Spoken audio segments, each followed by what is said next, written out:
So finally class 11 student, आप बच्चों के लिए खास बात यह है कि आज से हम स्टार्ट कर रहे हैं अपनी सोशियोलॉजी की सेकंड बुक, जिसका नाम है अंडरस्टैंडिंग सोशियोलॉजी, यानी समाज का बोध। तो देखिए बच्चों, यहाँ पर कुछ बातें मैं आपके लिए बताना चाहता हूँ। अगर आपको फर्स्ट बुक से रिलेटेड चैप्टर देखने हैं तो उसके जो लिंक है कमेंट में मैंने पिन कर रखे हैं, साथ ही आई बटन में भी आपको प्लेलिस्ट मिल जाएगी, तो आप देख सकते हैं। दूसरी बात, अगर आपको पीडीएफ नोट्स चाहिए तो टेलीग्राम ग्रुप का जो लिंक है वो मेंशन कर रखा है, आप जरूर ज्वाइन कीजिएगा और साथ ही सारे पीडीएफ नोट फ्री में डाउनलोड कर लिएगा ताकि आपका टाइम भी बचे और आप अच्छे से स्टडी भी कर सके। तो चलिए बच्चों, आज की इस वीडियो में हम कर रहे हैं अपना सोशियोलॉजी का चैप्टर नंबर 2, जिसका नाम है ग्रामीण और नगरीय समाज में सामाजिक परिवर्तन तथा सामाजिक व्यवस्था।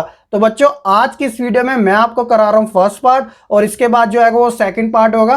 हो सकता है कि सेकंड पार्ट के अंदर ये लेसन पूरी तरीके से कंप्लीट हो जाए, या तो थर्ड पार्ट में तो 101% हो ही जाएगा।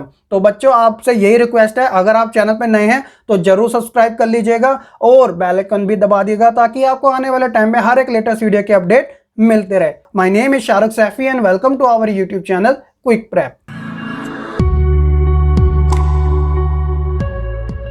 देखिए बच्चों, शुरुआत करते हैं हम इस चैप्टर के इंट्रो के साथ, क्योंकि इंट्रो इतना इंपॉर्टेंट होता है किसी भी चैप्टर का। मैं ये नहीं कह रहा सिर्फ सोशियोलॉजी का, चाहे वो किसी भी सब्जेक्ट का हो। इससे क्या होता है कि आपको उस चैप्टर के थीम के बारे में पता चलता है कि ये चैप्टर किस बारे में बात कर रहा है। अगर आप इंट्रो के बारे में अच्छा नहीं समझोगे तो ये वही वाली बात हो जाएगी, बिना मुंडी के शरीर वाली। तो आप इंट्रो को जरा ध्यान से समझिएगा।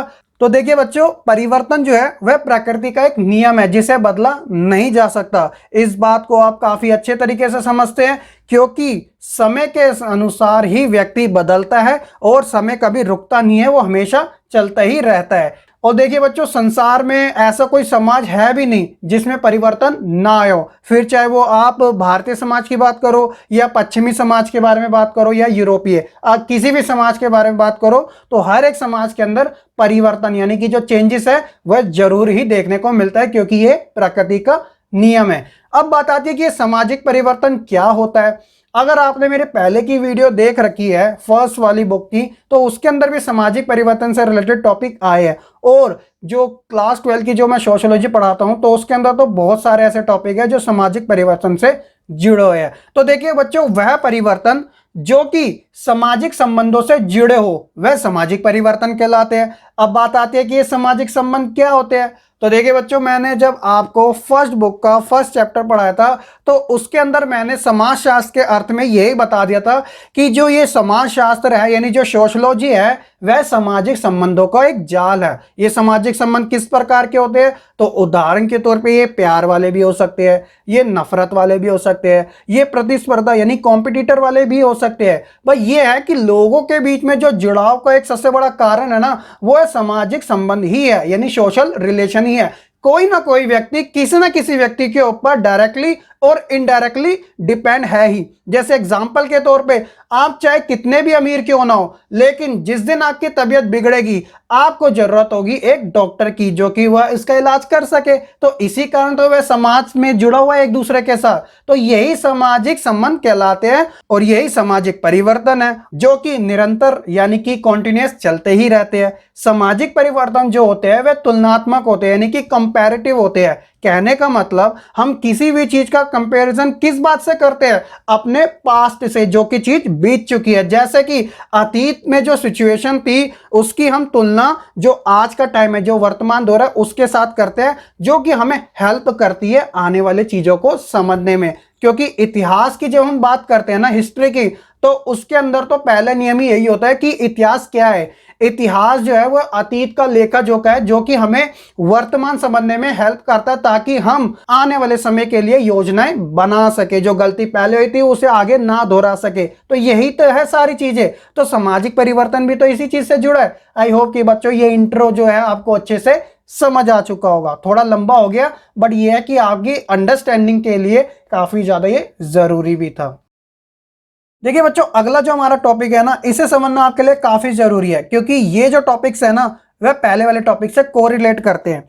क्योंकि हमने शुरुआत करी है सामाजिक परिवर्तन के साथ, लेकिन इसके अलावा भी कुछ परिवर्तन होते हैं। उनके नाम कुछ इस प्रकार है, जैसे कि आंतरिक परिवर्तन और बाहरी परिवर्तन। कहने का मतलब, इंटरनली चेंजेस और एक्सटर्नली चेंजेस। तो इनके बारे में आपको एक छोटी सी जानकारी अच्छे से माइंड में जरूर रखनी है। सबसे पहले मैं आपको बताता हूं आंतरिक परिवर्तन के बारे में। किसी भी समय काल यानी कि टाइम पीरियड जिसे हम युग कहते हैं, किसी भी युग में यदि पिछले युग के मुकाबले कुछ नयापन दिखाई दे तो उसे हम आंतरिक परिवर्तन कहते हैं। इसे एक एग्जांपल के तौर पे समझते हैं। जैसे आज का जो समय है वो कौन सा है, मॉडर्न यानी कि आधुनिक। इससे पहले का जो समय था, जो मिड वाला टाइम था, वो था मध्यकालीन। और उससे जो पहले था, जो सबसे पुराना माना जाता है, तो वो है प्राचीन। और उससे भी जो पहले था वो तो आदि मानव वाला टाइम पीरियड था। लेकिन हम इसे समझते हैं एक सीक्वेंस तरीके से, जैसे कि इन्वेंशन के तौर पे समझते हैं। प्राचीन काल में जो पहिए होते थे वह किस प्रकार से होते थे, वो आप अपनी स्क्रीन पर देख सकते हो। आज के समय जो पहिए होते हैं, जो टायर्स होते हैं, वो किस प्रकार के हो सकते हैं, वो कुछ आप स्क्रीन पे देख सकते हो। तो ये जो चेंजेस है ना, ये सारी चीजें आंतरिक परिवर्तन से जुड़ी हुई होती है। अब बात आती है बाहरी परिवर्तन की, एक्सटर्नली चेंजेस की। तो इनका जो संबंध है ना, वो समाज के अंदर जो चीजें फैली हुई है, लोगों से जिनका संबंध है, जैसे परिवार, नातेदारी, वर्ग, जाति इत्यादि, इन समूहों के अंदर जो बदलाव आते हैं ना, वो क्या कहलाते हैं, बाह्य परिवर्तन कहलाते हैं। जैसे एग्जांपल के तौर पे पहले के समय जो था वो इंटरकास्ट मैरिज जो थी, यानी कि दूसरे धर्म में शादी करना, वो थोड़ा मुश्किल होता था।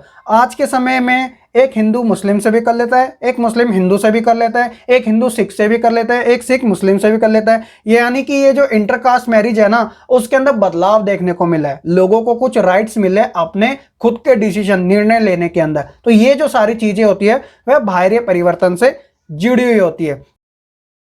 चलिए बच्चों, आगे बढ़ते हैं हम अपने नेक्स्ट टॉपिक की ओर। तो यहां पर मैं आपको एक चीज बता दूं कि आज की ये जो वीडियो है ना, पार्ट नंबर फर्स्ट, वो सिर्फ एक ही टॉपिक से रिलेटेड है, जिसके बारे में मैं अभी आपको बता ही रहा हूं। वो है सामाजिक परिवर्तन यानी सोशल चेंजेस। मैंने इंट्रो भी इसी के साथ शुरुआत किया था। अगली जो होगी वो सामाजिक व्यवस्था यानी सोशल ऑर्डर से रिलेटेड होगी। तो ये जो हमारा टॉपिक है, इसका नाम है सामाजिक परिवर्तन की प्रक्रिया यानी प्रोसेस। किस टाइप का है, तो ये 2 ही टाइप का है, एक एक करके समझ लेते हैं। पहला है उद्विकास परिवर्तन और दूसरा है क्रांतिकारी। तो इन दोनों के बारे में मैं आपको बता देता हूं। सबसे पहले मैं इसका मीनिंग बता देता हूं। उद्विकास परिवर्तन का नाम थोड़ा आपको अजीब सा लग रहा है। जब चेंजेस यानी परिवर्तन धीरे से हो और सरल से जटिल की ओर हो, तो वह कौन सा परिवर्तन कहलाता है, उद्विकास। दूसरा क्या है, जब परिवर्तन तुलनात्मक रूप से हो और अचानक हो, तो वह क्रांतिकारी परिवर्तन कहलाता है। और इस क्रांतिकारी परिवर्तन का जो संबंध होता है वह राजनीति से जुड़ा होता है। एग्जाम्पल के तौर पे मैं आपको बताता हूं, जैसे कि 1789 में क्या हुई थी, फ्रांसीसी क्रांति हुई थी। उसके बाद 1917 में रूसी क्रांति। उसके बाद जो चेंजेस आया वो औद्योगिक क्रांति का था। और उसके बाद जो चेंजेस आया वो संचार क्रांति का था, यानी कि कम्युनिकेशन रेवोल्यूशन का था। तो ये जो प्रक्रिया है वो क्या हो रही थी, काफी तेजी से आगे बढ़ती रही और इसके अंदर क्रांतिकारी चेंजेस यानी परिवर्तन आते ही रहे। तो इस प्रक्रिया को क्या कहते हैं, क्रांतिकारी। अभी मैंने आपको उद्विकास की सिर्फ डेफिनेशन बताई है।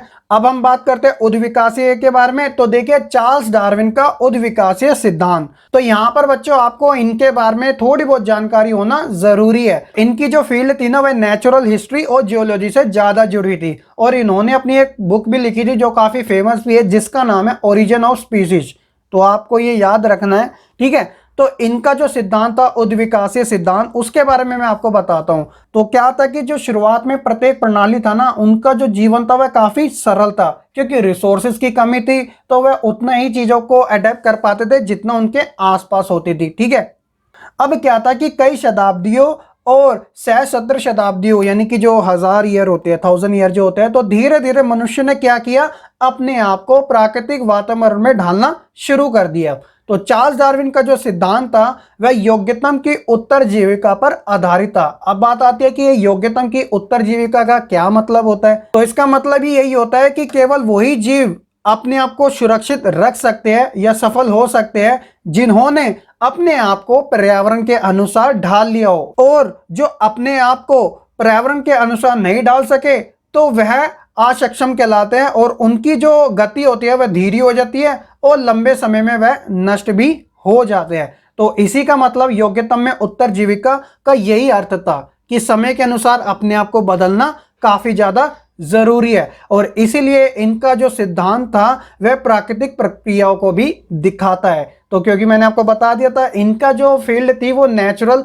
हिस्ट्री और जियोलॉजी से जुड़ी हुई है, तो इस कारण इन्होंने उद्विकासीय सिद्धांत को कुछ इस प्रकार से पेश किया। आई होप कि आपको ये अच्छे से समझ भी आ चुका होगा। तो बच्चों यहाँ पर मैं आपको एक बात बता दूं, ये जो आपका टॉपिक है ना वो इस लेसन का लास्ट टॉपिक है, लेकिन इसके जो सब टॉपिक है वो अलग अलग है। जैसे कि सामाजिक परिवर्तन के प्रकार, स्रोत या फिर कारण बताइए, तो वो कौन कौन से है?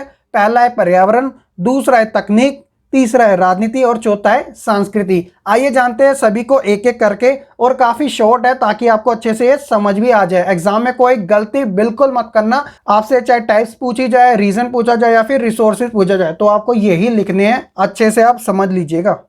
तो पहले हम बात करते हैं पर्यावरण का सामाजिक परिवर्तन में भूमिका या फिर इसके साथ इसका संबंध। पर्यावरण जो है वह सामाजिक परिवर्तन लाने में एक प्रभावशाली कारक है। जैसे कि भौतिक पर्यावरण जो है वो सामाजिक परिवर्तन को गति प्रदान करता है। इसका क्या कारण है कि मनुष्य जो है वह प्रकृति के प्रभाव को रोकने में असक्षम है, यानी वह नहीं कर सकता।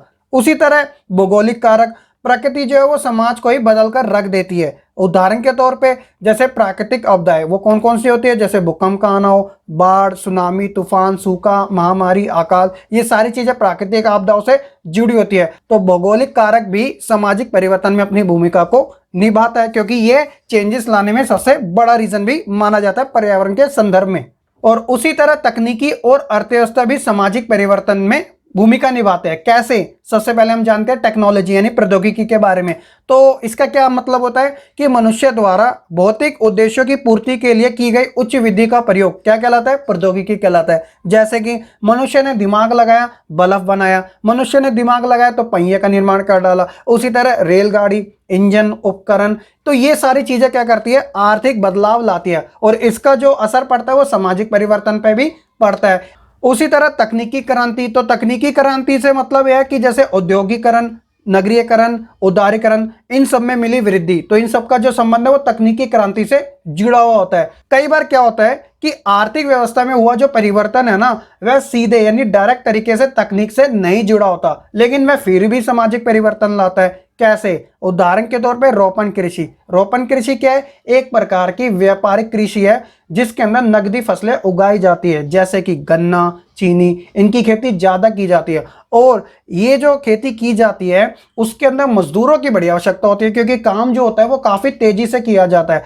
तो इस कारण बिना टेक्नोलॉजी के भी इन चीजों के अंदर सबसे ज्यादा सामाजिक परिवर्तन देखने को मिलता है। और उसके बाद है राजनीतिक और सामाजिक परिवर्तन में संबंध। तो देखिए राजनीतिक शक्ति भी क्या है? सामाजिक परिवर्तन का एक कारण है। जैसे एग्जांपल के तौर पे कि जब यहाँ पर अंग्रेजों ने राज किया था तो उन्होंने भारत के अंदर जो प्रथाएं फैली थी उसके अंदर चेंजेस लाए। ये मैंने आपको फर्स्ट बुक के अंदर बहुत अच्छे से समझाया भी है। एग्जाम्पल मैं और दे देता हूं, जैसे अंग्रेजों ने कानून निर्माण किया तो सामाजिक परिवर्तन आए, सड़कों का निर्माण किया तब भी सामाजिक परिवर्तन आए, शिक्षा में क्रांति लाई, रेलवे का विस्तार किया, औद्योगिक विस्तार किया। उसी तरह एक और एग्जाम्पल लेते हैं कि 2006 के अंदर नेपाल में जो राजतंत्र था ना, एक प्रकार की तानाशाही जो थी उस व्यवस्था को हटा दिया, और कौन सी व्यवस्था को लिया है? लोकतांत्रिक, जिसके अंदर जनता का ही शासन चलेगा। उससे पहले क्या था? राजा और प्रजा वाला था, लेकिन अब क्या है? जनता ही मालिक है, सर्वोत्तम पद पर है। उसी तरह एक और एग्जांपल लेते हैं, सार्वभौमिक वयस्क मताधिकार मिलना। तो इसका क्या मतलब है कि हर वह व्यक्ति जो 18 साल या फिर इससे ऊपर की उम्र का है वह वोट दे सकता है, फिर चाहे वह काला हो, गोरा हो, अमीर हो, गरीब हो, लड़की हो, लड़का हो। तो ये क्या है? यूनिवर्सल राइट्स हो गया। उसके बाद तो ये सारी चीजें क्या लाती है? समाज के अंदर परिवर्तन लाती है। हालांकि पहले ये चीजें नहीं थी, अब होने लगी है। और सामाजिक परिवर्तन से जुड़ा हुआ जो लास्ट है वो है सांस्कृतिक। तो कल्चरल तरीके से भी चेंजेस देखने को मिलते हैं। वो कैसे? जैसे कि व्यक्ति के व्यवहारों और उसके कार्यों में बदलाव। पहले व्यक्ति किस प्रकार के कार्य करता था? कृषि से संबंधित। अब व्यक्ति किस प्रकार के कार्य कर रहा है? औद्योगिकरण से संबंधित। पहले व्यक्ति के जो व्यवहार थे वो किस प्रकार से थे? वह इतनी चीजों के बारे में नहीं समझ रखता था, तो वह अपने गिने चुने ही तरीके बताता था। लेकिन आज के समय इतनी सारी टेक्नोलॉजी आ गई है कि उसके पास 1 के 10 आंसर है। उसी प्रकार महिलाओं की जो स्थिति है ना आज के समय कितनी ज्यादा डेवलप हो चुकी है, लेकिन पहले क्या था? लोग उन्हें 4 दीवारी के अंदर सीमित रखना चाहते थे, लेकिन समय बदलने के अनुसार उनकी स्थिति भी बदली, जो कि सामाजिक परिवर्तन में सहायता करती है। और जो लास्ट है वो है धार्मिकता से जुड़ा हुआ। तो ये तो सबसे ज्यादा इंपॉर्टेंट है संस्कृति के अंदर, क्योंकि लोग जो थे पहले अंधविश्वास में ज्यादा बिलीव करते थे, लेकिन अब उनके अंदर इतनी अच्छी समझ आ चुकी है कि वे धार्मिकता से जुड़े हर एक पहलू को समझ सकते हैं। हालांकि आज भी ये चीजें होती है, लेकिन फिर भी जिस प्रकार से लोग अपने आप को डेवलप कर रहे हैं तो वह इन चीजों को अच्छे से समझ पा रहे हैं। तो यही सारी चीजें वो सामाजिक परिवर्तन यानी सोशल चेंजेस में हेल्प करती हैं। तो बच्चों यही तो था सारा सामाजिक परिवर्तन के बारे में। आई होप कि आपको स्टेप बाय स्टेप अच्छे से समझ भी आ चुका होगा। बच्चों कैसी लगी आपको ये वीडियो? आई होप कि आपको काफ़ी अच्छी लगी होगी। आप वीडियो को लाइक करना ना भूलेगा, साथ ही कमेंट करके अपना फीडबैक जरूर दीजिएगा ताकि हमारा हौसला आप बच्चों के लिए ऐसी बना रहे। और चैनल पे नए हैं तो सब्सक्राइब करके बेल आइकन भी दबा दीजिएगा ताकि आपको आने वाली हर एक लेटेस्ट वीडियो के अपडेट मिलते रहे। टेलीग्राम चैनल का जो लिंक है वो डिस्क्रिप्शन में है, आप जरूर ज्वाइन कर लीजिएगा। पीडीएफ में वहीं पे अपलोड कर दूंगा। तो बच्चों आज की इस वीडियो में इतना ही। मैं मिलूंगा आपको इस लेसन के सेकंड पार्ट के साथ। तब तक के लिए आप बच्चे खुश रहें, पढ़ते रहें और ऐसे ही आगे बढ़ते रहें।